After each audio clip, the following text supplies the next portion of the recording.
want you to know that you are loved, you are being listened to, and the goal is for us to continue in our partnerships and collaboration, right, to make this district the best, period.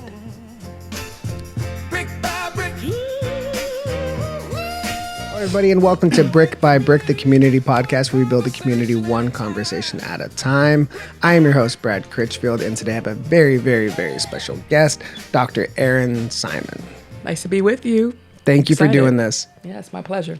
So you've been at I know you're counting the days, and I think you're at 87 days? You are correct. Really? Mm-hmm. Man. Okay, I'm surprised I was right.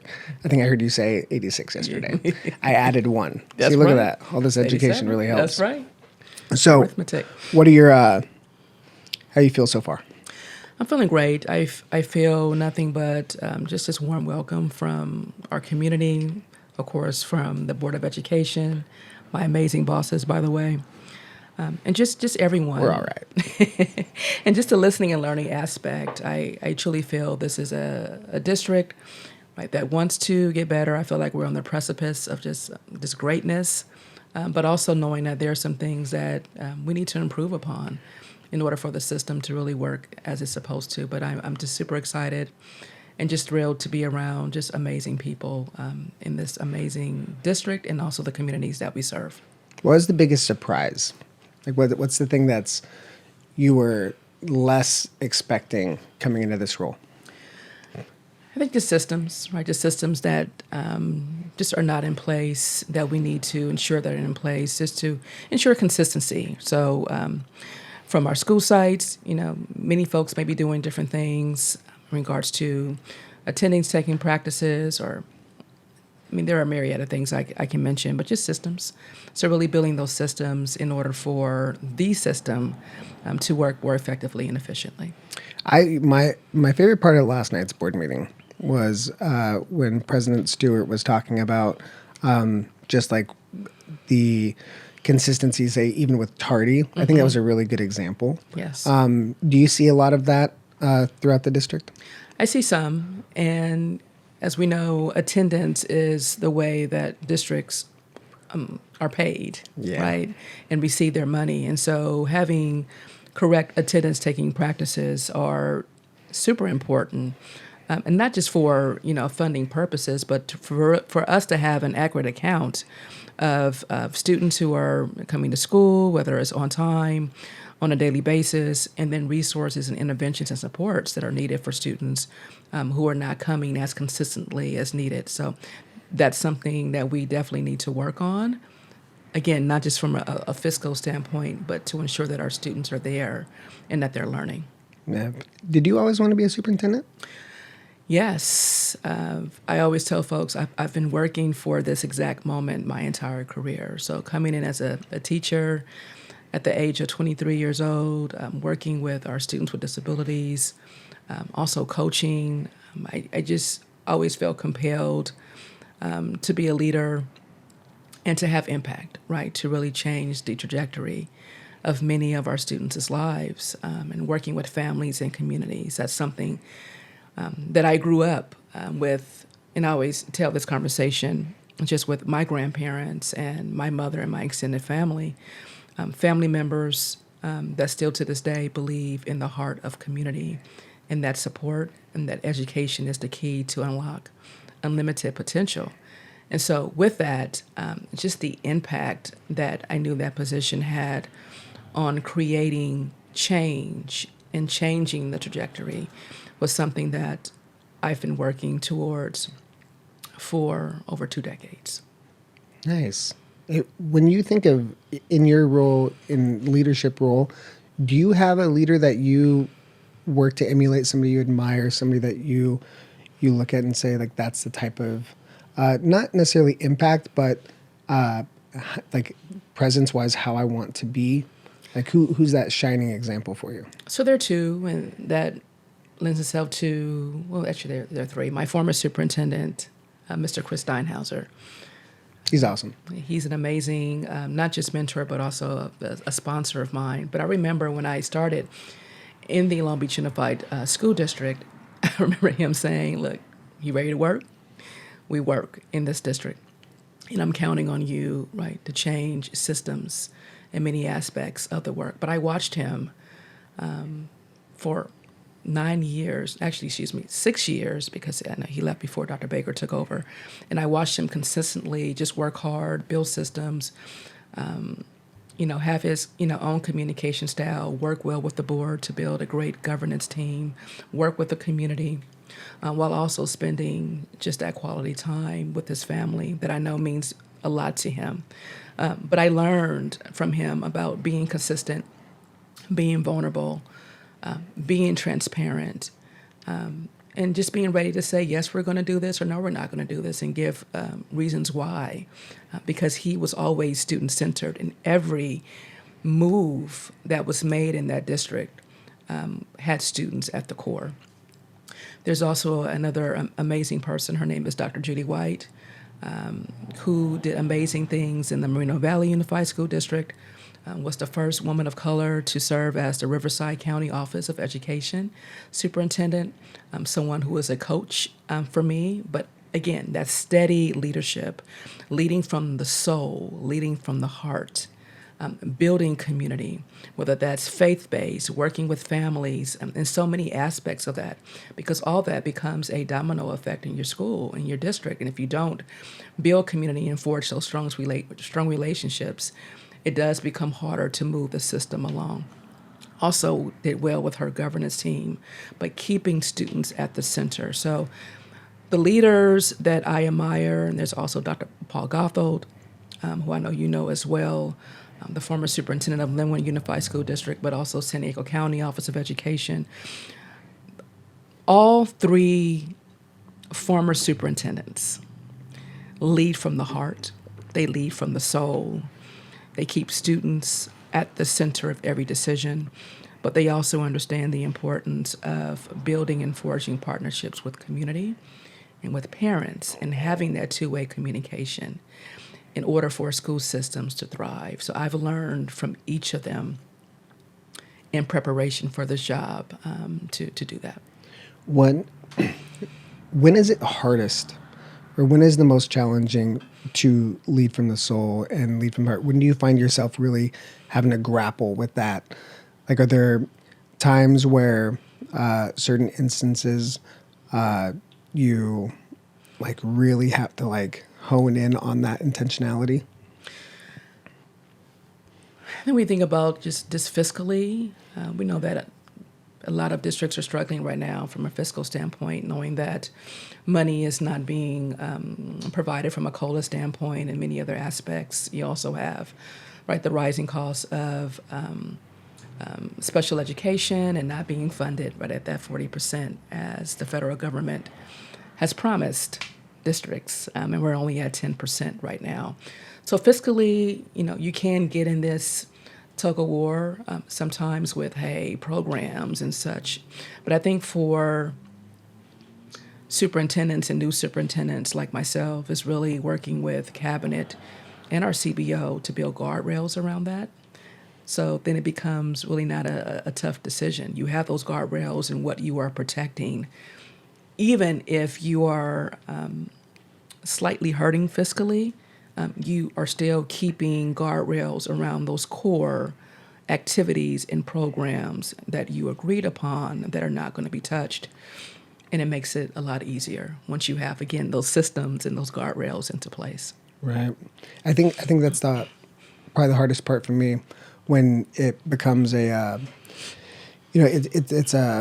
it's a challenge of scarcity and limited resources, right? Because everybody wants to provide everything. Everybody wants to like just say yes to everything.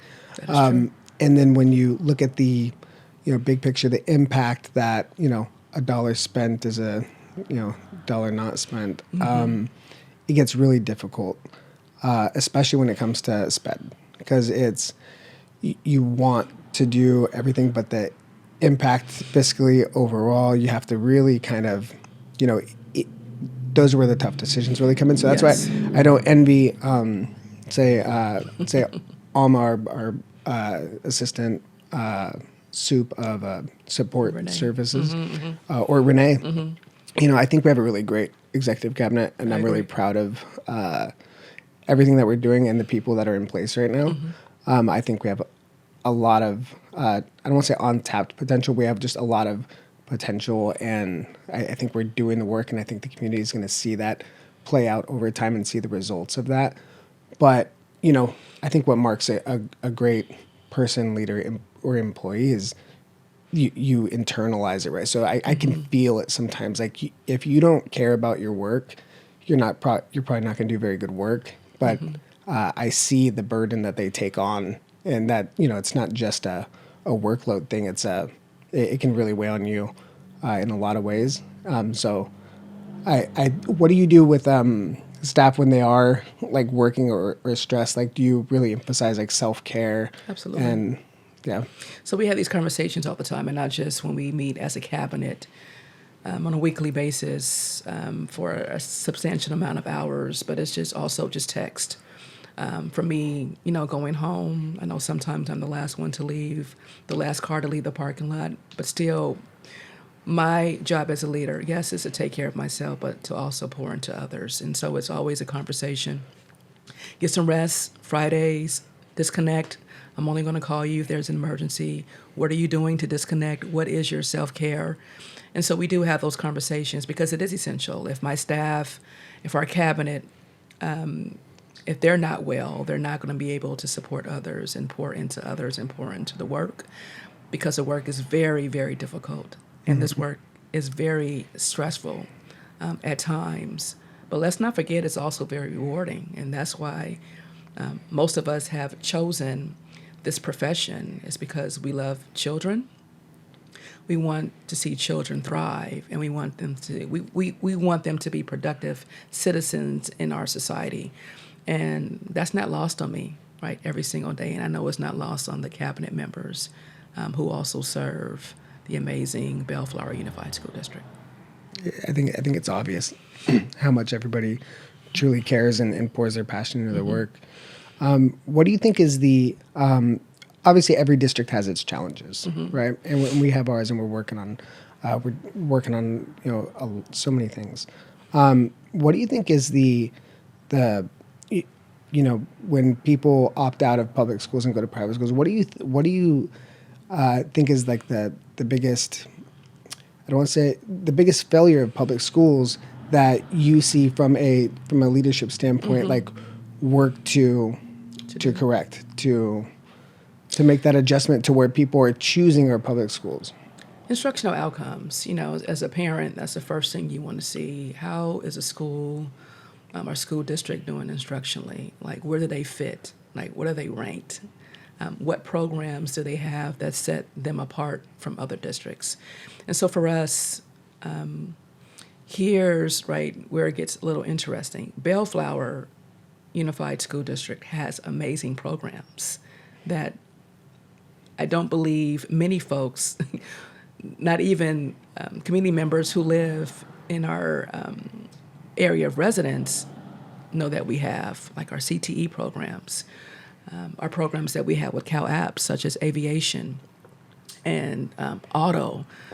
And I was at a class just 2 nights ago, fashion, law enforcement, fire, makerspace, where we have esports, right, where students are building in makerspace, actually drones. But our amazing dual immersion program with ILC, our Los Flores, our independent study program.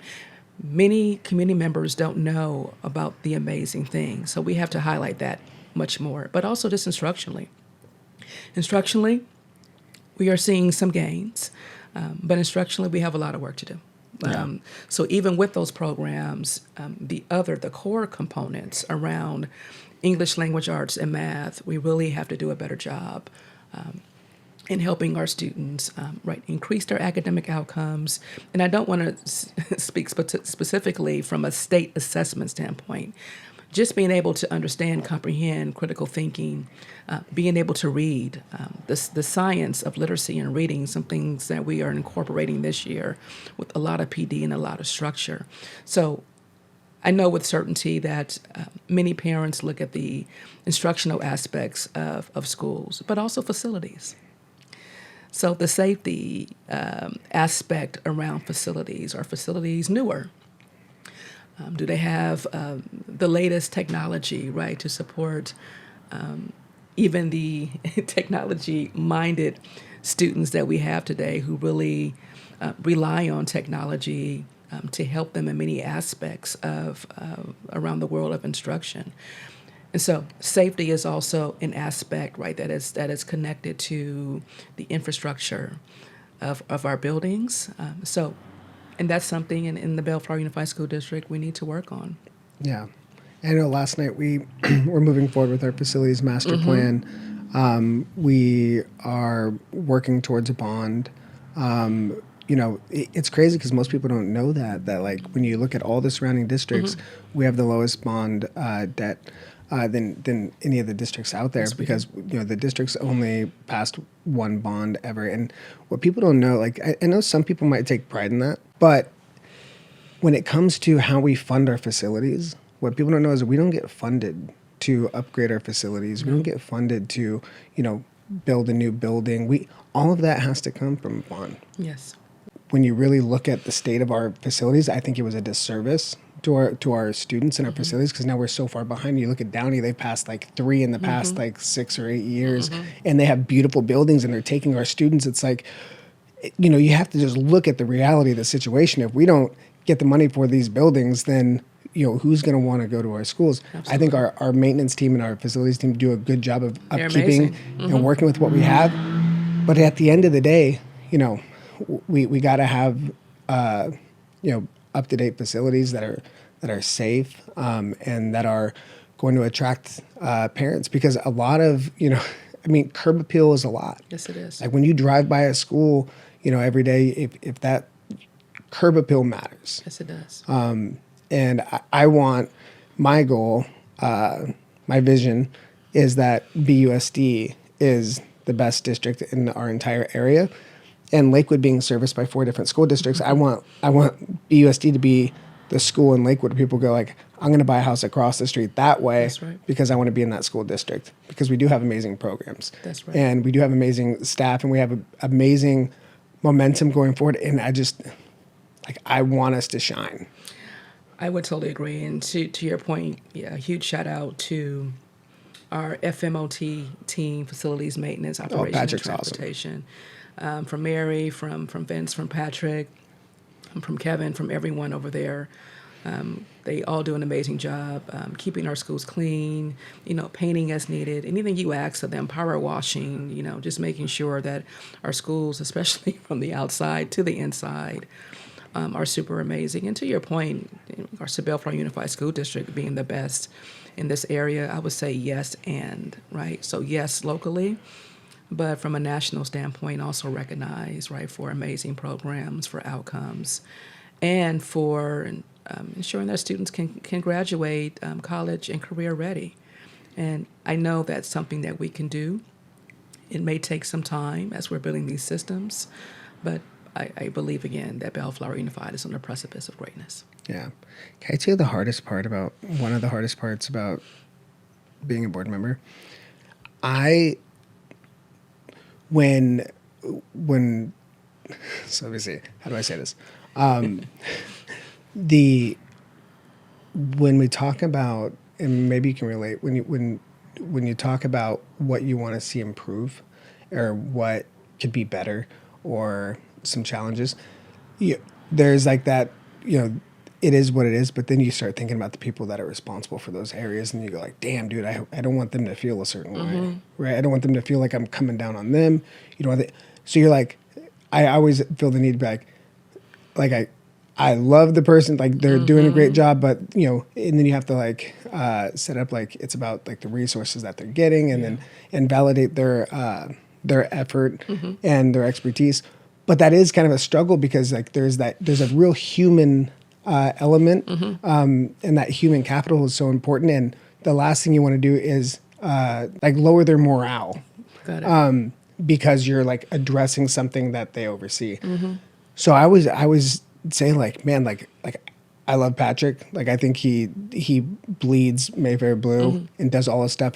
and I want that school to be the best. And the great thing is when you have staff that they want the same thing you do, it's like it's in partnership. Yeah. I'm speaking out in support of this in partnership, not against what's going on right now. I agree. And, you're a sports, person as well. And, we were always taught that, hey, pressure is a privilege. So even in this work, yes, there's an extreme amount of pressure to always do better within the system. And so I would just say each of our cabinet members understood the task and the responsibility, the weight of the responsibility when they took the job. And so for us it's about pushing the system along, having goals, having actions, having measurement tools, right, to see if we're on track and to course correct as needed. And these are conversations that we are having even more intentionally this year around that aspect. And this is why I believe we're going to get to where we want to be, and probably even more by building those systems and doing the hard work. Yeah. And we do have there's things that have been talked about for quite some time. And what I love about you, and I think I shared this with you last week, is there's some things that were talked about before you arrived in BUSD that like you're just doing naturally, that we haven't had to, push and say, hey, we got to do this, we got to do that. And that really helps the role as a board member of when you don't feel the need to press on something, it's just you're doing it, like the community outreach, the events, all that. And tomorrow we have an event, right? You want to talk about that? Yeah. So we have our first inaugural, I believe, special education conference that would take place at Bellflower High School Gymnasium, and there's and it's not just special education; it's also student support services as well. And we really implore our parents and our guardians and our community members to come out. But many aspects on parents understanding more about the IEP process, present levels of performances and goals, and what those means, understanding a psych evaluation and assessment, but also conversations around attendance and why attendance matters.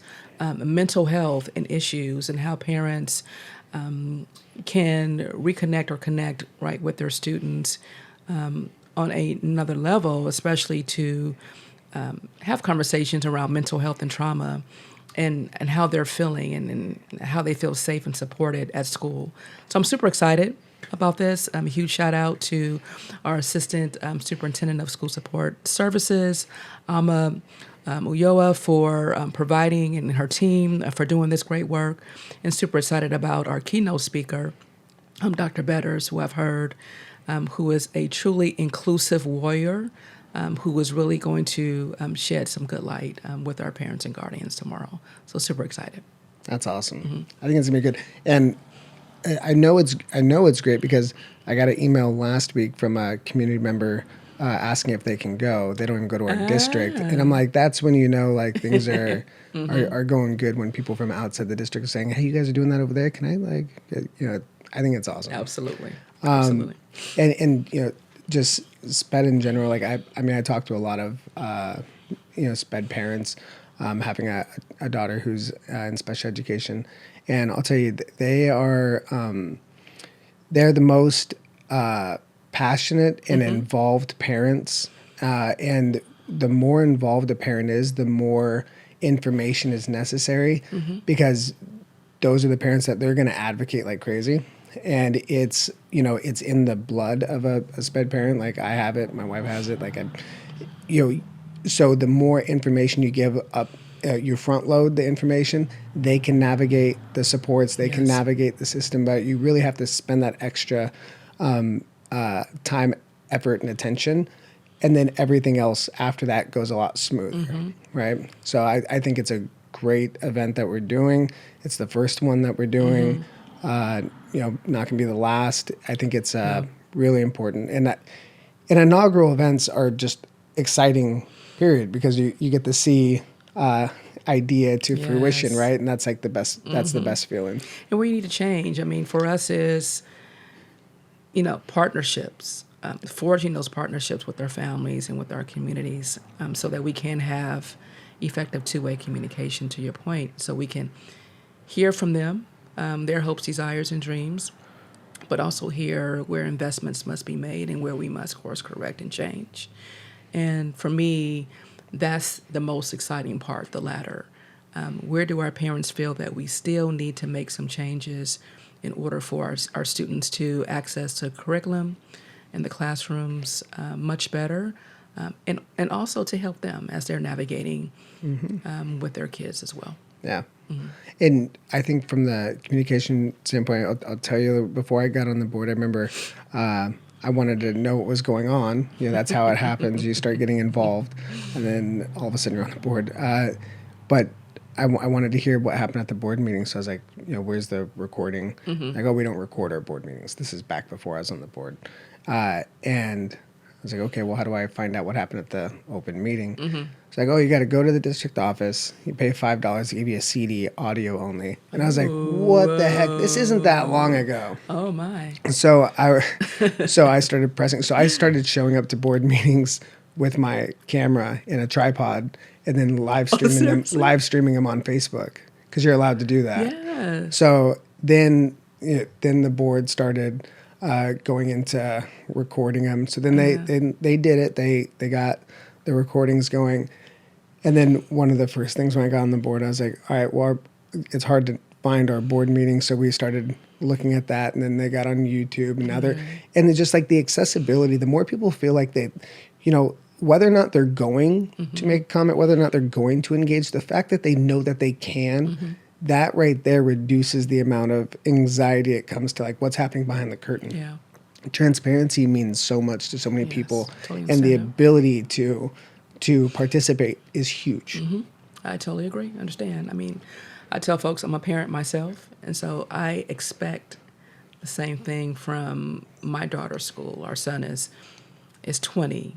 Before our daughter, let me stop saying I didn't have her by myself, but our daughter and the expectations and communication, that two-way communication is definitely expected as well. So I get it. Yeah. And understand. I think it definitely helps no matter what role you're playing in a school district when you can really put yourself in parents' shoes and that's where I feel like honestly as a board member I lack a little bit. I work at the college. I'm in education, but I'm not a professor. I'm not a teacher. And that's why I think, when you're a governing board, you're a team, and I can really lean on the experiences and the insights of my fellow board members who have that in-classroom experience, and I hold their insight very high because I don't have that experience. Then when we're talking about marketing, I'm like, hey, time for you to listen to me now. but that's where like you as a parent, like I always think of like, okay, it probably happened just a few times last night in conversations where I'm like, okay, what's that, what's that, what would that parent be thinking? Like why, where is this coming from? I like that our board kind of brings that out of like, hey, let's put ourselves in the parent's shoes for a second. And like, let's, maybe there's something else here. Let's figure it out. I think that's a very authentic, real way of approaching issues and challenges. Agreed. Like you have to seek first to understand before being understood. Yes. I mean, even before you respond, I want to understand. I want information from both sides for me to be able to make that decision, right, in support of what our parents, what our communities, what they're saying, what our teachers are saying, what our students are saying. You really have to delve deep and be proximate, right? Be proximate to the work to truly understand the issues that are being faced within the district. And I think that works for board members. I know it's not always a fun thing when a board member comes on campus, like for like an event, because I know there's just it's just normal. Like I see it at the college sometimes. It's like a heightened level of like, oh dang, I wasn't ready for this. Like so like you never want to just drop in, but I like being on campus because you get to see things play out. Whether it was like something just this week, like the bubble run, like seeing the efforts of say our PTA, because you can hear like their report at the board meeting of like what they're doing, but when you really see the impact on kids, right. I always like, and I think we have a pretty active board who like wants to, show up to events, but also like, last night we were talking about like touring some of the classrooms, the high performing classrooms. Like, I think it's good when you have a board that is interested in that and will do it, because being proximate to the work is so important. Absolutely.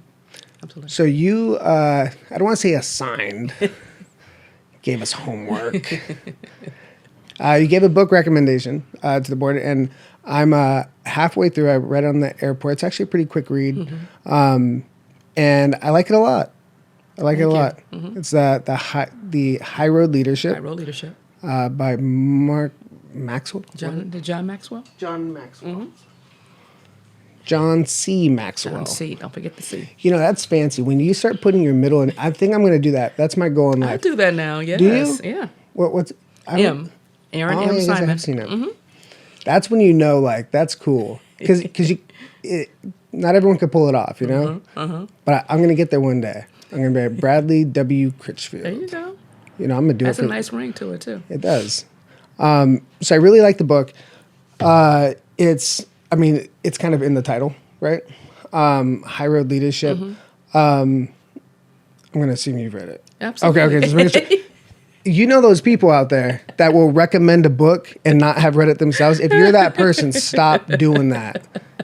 That's happened to me before. That actually happened with somebody not too long ago, where they gave me a book recommendation. I read the whole book, and I was the best part about when somebody gives you a book recommendation, when you read it, you're like, oh, there's a conversation that follows this that I think is going to be very deep and insightful.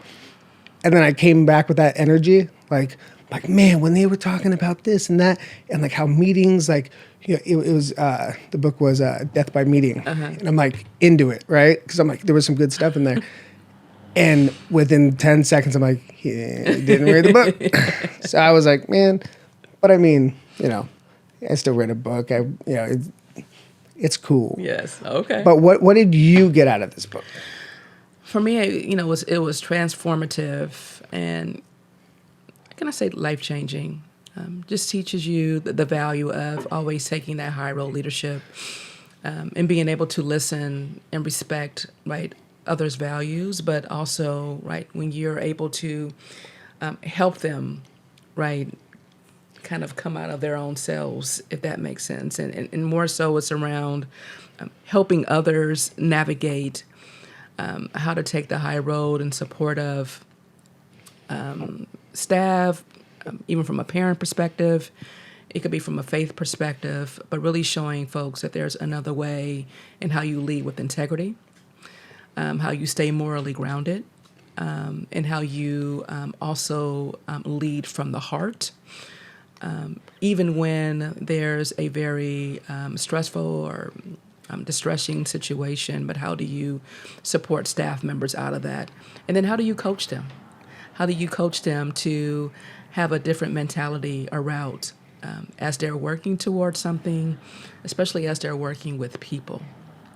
And that's how you change culture, right? By you being morally grounded, right? You taking that high road, and still during very hard decisions, or even if a staff member may have made a huge mistake, how do you coach them out of that with respect and dignity, by just being hard on the problem and soft on them? So it shows you even how to model that high road leadership, even through an executive position, and many other avenues, whether you're a parent or just other aspects of the work as well. And that's why I like it. There's also many sections around there around just that self-care, how you become just more strategic in the work that you do. There's a great section in regards to a football coach, Nick Saban, who used to be the Alabama football coach, and how he was just the master of adjustments. And so if he was losing a game, at halftime, he would make these amazing adjustments and have conversations with his players in order for them to elevate their minds mentally and their bodies physically, to make such changes to win the game. And so there's just so many aspects of the book that I appreciate, but it really shows you how to lead with integrity, how to stay morally grounded, and how to make strategic changes that are needed throughout the course of your career. That's exactly what I took from it as well. And what I also liked about the book is their use of quotes throughout. Because there's the overall message, but when sometimes when you pull quotes from different people, it's all about what hits, right? So that's why like some books, I'm halfway through. There is quite a bit of like reinforcement and redundancy in it because it's driving the point. But the reason you do that is because when you say things differently, like it's, wisdom is, really like in one sentence, it's, treat people with respect, be in integrity, and, take the high road. Yeah. But how it's said is either going to resonate or not. It's either relate with you or not. So when they use like little quotes, there was a couple of quotes I really liked out of the book. And one of them was better a diamond with a flaw than a pebble without. And I like that because it's, it's all about having humility. And like, it's okay. Yes, that's the word I can think about, humility. Yeah. I think like that was a lot of the book was just like having humility, like knowing you're flawed. And, a lot of that's biblical too. A lot of things, when it comes to like wisdom as opposed to anything else, like when you can really not only like learn something, but accept a truth. When you accept the truth that we're all flawed and you are as well, and you approach life with that humility, it makes life so much better. Because you give yourself slack and not slack in like that non-accountable way, but you accept that perfection is not the aim, but love, progress, compassion, like all these other like more noble aims are much better. Yes. And so I feel like that was a big part of the book. And then there was also the other quote from Gandhi: "A man of character will make himself worthy of any position given." I like that one. Because I think it comes to like the human capital of what we're talking about in leadership of like, identifying character and things that you can put in any position and it's going to enhance that position because the person is worthy. Yes. And really looking at human resource and human capital is like that, like identifying people that have the passion for the work and less on, the individual job titles. Yes. Yes and yes. It also raises, I have my point, to your point, just about just imperfections and flaws, right? You want to hire folks. That's what I tell folks even now as we're looking at our hiring practices and really revamping those. I want folks who align with the district's core values, right? The core values that the board has set forth, the mission and the vision. And they can be, right, the best in their position, the best in their field. But if they don't have a vision or their core values on align with our core values, it is not going to be a great match. And we want people who want to work with kids, who love our students, right, and who understand that their job is to help them, become better, right, in their craft as well. But, there's so many times that you have, leaders, you can even say districts, who are just hired to fill a position. That is not my belief. I'd rather not have or not fill a position than place someone in that position who I feel is not going to be good for kids. So that's also just kind of interwoven just throughout, right, the book as you're looking as the diamond quote that you just mentioned. You want to have people who may not be as polished, right, as the most seasoned educator, but if they're coming with that compassion and that desire and that will to further the district's core values and mission and vision along and stay student-centered, then that's someone I would take any day. Yeah. Than someone who doesn't have those core values. Yeah, and I think looking at people from the interpersonal, the soft skills of people, I don't think it's weighed enough against, different, everything else on a resume or because most of the issues and challenges that people will face that makes their job more impacted comes from those soft skills, like how they're working with people, how they're doing things. And if you like invest in those, like a it can make the job so much more difficult and they can struggle. But if you really like grade on those soft skills, it's really important. Like finding good people. I mean, it sounds so simple because you got to check all these boxes and you got to like, we have requirements, and that's fine. But you have to look for like the right people. Yep. And also like, so one of my mentors, Carl Kemp, he's I remember he told me, what was the thing he said? He said, I'd rather teach a fast horse to slow down than spend my time trying to teach a slow horse to speed up. And like that, for again, like sometimes like, it doesn't have to be like a Confucius, like a diamond quote. Sometimes it's just like, oh, that one makes a lot of sense to me, and I can relate.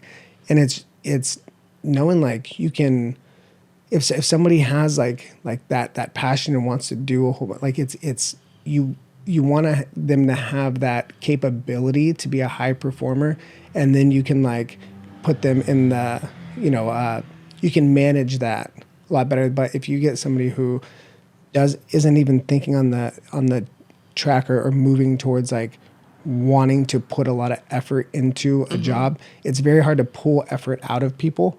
But it's much easier to it's much more effective to channel people's energy and find ways to use it. And I think that's what people really desire out of a workplace. Like, hey, I got this energy. I want to feel productive. I want to feel what's the word? Not productive. What's the other word? Valued, purposeful. I want to feel purpose. I have this energy. I want it to go to something worth purpose rather than, and so like, if you can find that and then channel that, like, I could think of like, half a dozen people that pop into my head in our district right now that you could tell like they're doing their job and they're doing it well, but there's an overflow of like, interest and purpose, and it's like finding that way. One that pops in my head is Dr. Almost. Like, I think like his AI work and like I see all the stuff he's doing. It's like, you channel that because there's so much that each person can bring to the district that may not fit neatly in their job title. Absolutely. But you can utilize that for the betterment of all. Absolutely. You have to live within your purpose, especially in this work. If you're not living in your true values and your purpose, then you would not be successful as an educator, because you have to love the work that you do, again, for the betterment of students. And one other quote, I don't think it's from the book, but it sparked from the integrity part of it, was abracadabra.